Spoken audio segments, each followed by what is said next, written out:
So Robert goes for this walk, and all these people, these cars are lined up outside this house. And I'm not going to say that I'm better than that. I've been in that situation before where something bad happens in a small town. And I don't know. I think there's this need to connect, to make concrete out of abstract. You hear about where something happens, you see it, you're able to put something down. But I don't know if that solves the mystery at all. I had my when I was in fourth grade, my principal got murdered the day of Christmas break. He got home to his house, and they were like told there was like he interrupted a robbery, and like I remember him waving as we drove off. My mom picked me up from school for Christmas break, and then like that night, and then he got home that night and was dead. And like later on, they found it was actually his son who did it. It was a really really fucked up story, but I had trouble dealing with it until I had my parents actually drive me by the house. So I don't know, maybe there's something to it. So anyway, at that being said, I don't think it should be a tourist attraction either. I mean, there's reasons why after, you guys may not even remember this is before you were born, but one of the first big school shootings was at a place called Columbine in Colorado. And they had to take the name of the school, the address out of phone books. They couldn't. It had to be unlisted because people would come to town and want to see. So anyway, I say that as I sit here, close to a picture of me and my wife at Dealey Plaza where Kennedy got killed. So anyway, love this scene. He starts walking, and we get this. We maybe don't know if you've been around snow like this. It's pretty amazing where there's snow, but then there's a layer of ice on top of it, so you're sort of crunching into it. And that's what he's walking along as he walks. And he thinks back, and it's not something with him and Peg, but he thinks back to this really, really awful fight he'd had with Lee, the last girlfriend he had before he married Peg. And it didn't get to where they were going to be violent, but he remembers how it may have. Not because he's a violent person, not because he has violent tendencies, or she, but he thinks that he sees the possibility exist in everyone. There may be some people who are very, very much unlikely for that to happen. But the idea that it could, that it can happen to anybody is in some ways as chilling or more, as chilling as that idea in Miles City, Montana, that, it doesn't just have to be a kid with a lack of a mother figure at home who, something bad can happen to, like Steve Gawley. It could be anybody. And all it takes is something escalating to the point where somebody goes, just a bit too far, and he thinks about that.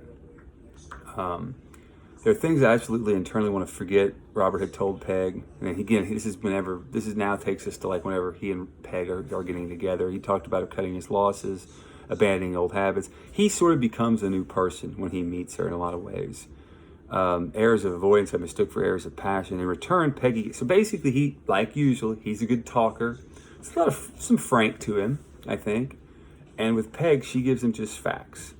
She's like, we lived with Dave's parents, that's her ex-husband. There was never enough hot water. Finally, we got out and came to town, lived beside the car wash. Dave was only with us on weekends then, it was very noisy. Airs of avoidance, airs of passion, she didn't say. Dave had a kidney problem, he was little, he was out of school the whole winter. He got a boat back to the Arctic, that's why he wanted to go there, drive a truck. And it hits Robert. A man doesn't just drive farther and farther away in his trucks until he disappears from his wife's view, not even the way he's always driven to the Arctic. Things happen before he goes. Marriage knots aren't going to slip apart painlessly with a pull of distance. There's going to be some wrenching and slashing. And but she didn't say, he didn't ask, or even think about it much till now. So he's starting to wonder now what's beneath the surface. What is beneath the ice on the outside of Peg, like with that marriage. I have had students, and you may have done this yourself. I don't think this is the case, but I think it's fair to like maybe put it out there. Say that Peg perhaps had, maybe the truck driver didn't just keep going north to the Arctic, but Peg murdered him at some point. I don't think that's true, but it's an argument I've been willing to let students make because we just don't know.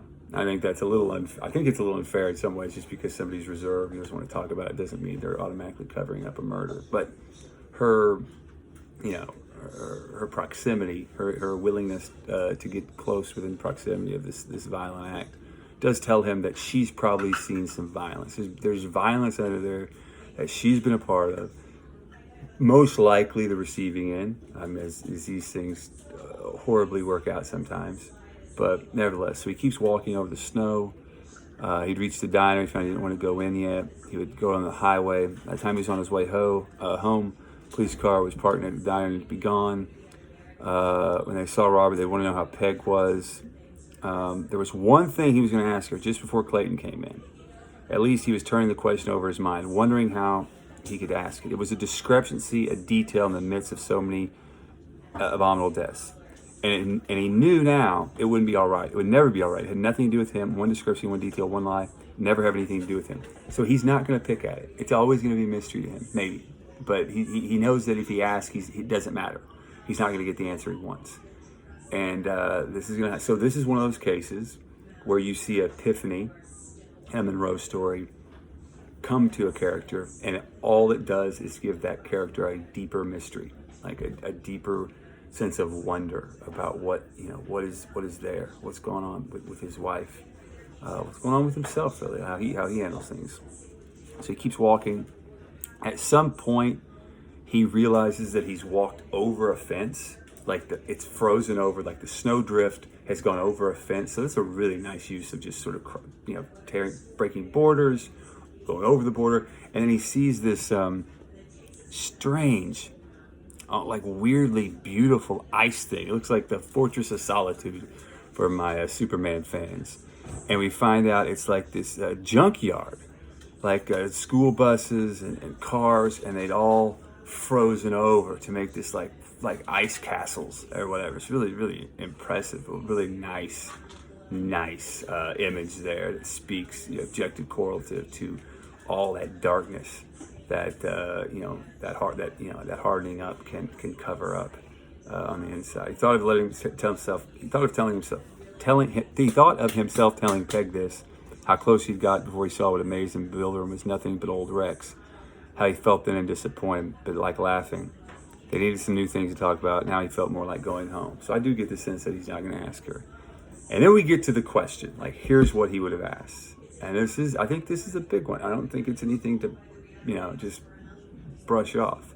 At noon, when the constable in the diner was giving his account, he described, so the constable's been there. That's who Peg went to. Constable goes to the scene, and the constable is describing in graphic detail what the scene looked like. Remember, Peg has told him that she saw a leg in the doorway, which meant she needed to go in to make sure, what had happened.